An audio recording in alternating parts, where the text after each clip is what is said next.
It is me, Gerrie Berrie, dressed as Chucky for some reason. I don't know, I just felt like it. The other day I posted this short. What the fuck? Yeah, and to my surprise, I had a lot of people want me to do a more in-depth story time on this situation. The only thing is that the story time is extremely short, which is why I made it a short.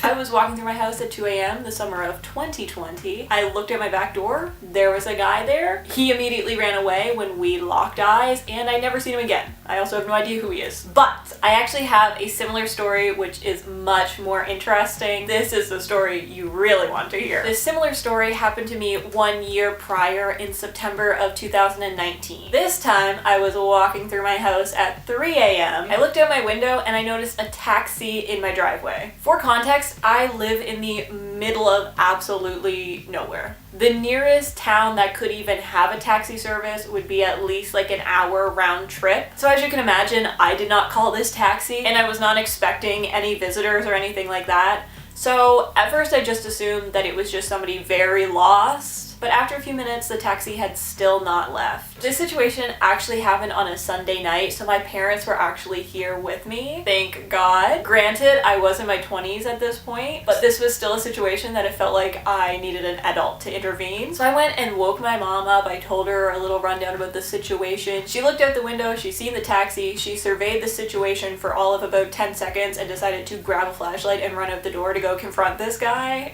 Now, for a bit more context on this day and where the mindset was. Earlier in this day, I had actually had a very intense, almost violent interaction with somebody. Someday when I feel legally comfortable talking about that situation, I probably will. Not that interaction per se, but my relationship with that person as a whole. Anyways, so me and my mom both thought that maybe this had something to do with that. So as you can imagine, I was shook. Shook to the point that I had my dog in one hand and the human equivalent of an LPS hairdryer in the other.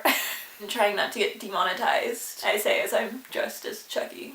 Because I was convinced I was about to watch my mother get violently murdered by whoever this was. So I'm watching all this in absolute horror. I see my mom go to the back of the taxi and look in the trunk, then come back and talk to the driver again, and then she came back inside. She says she asked him what he was doing here and that nobody here ordered a taxi, and he said he was here delivering a case of beer.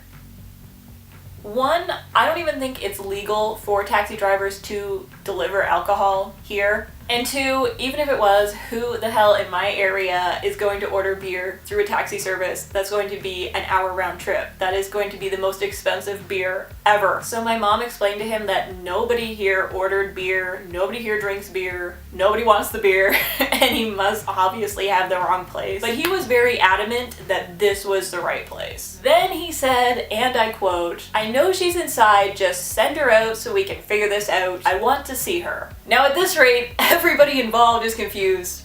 Because what? Who are you speaking of, sir? Because I promise you it is not me. My mom told him yet again that nobody here ordered the beer and she asked him politely to leave. Now she has finished retelling me the story of what happened and the taxi is still in the driveway. Me and my mom did decide to call the police department and report this just in case it got weirder. That does seem rather dramatic. As you may have been able to gauge from a little of the lore that I dropped earlier, this was actually at a point in my life where I had to legally document any strange situations that I was having just in case I was ever mysteriously killed. And as we're talking, the taxi actually leaves my driveway. So I said, you know what, it's fine, just a weird thing, it's documented, it's all good, definitely don't need the police out here or anything like that, thank you, good night. So everything's fine. Except it was not fine.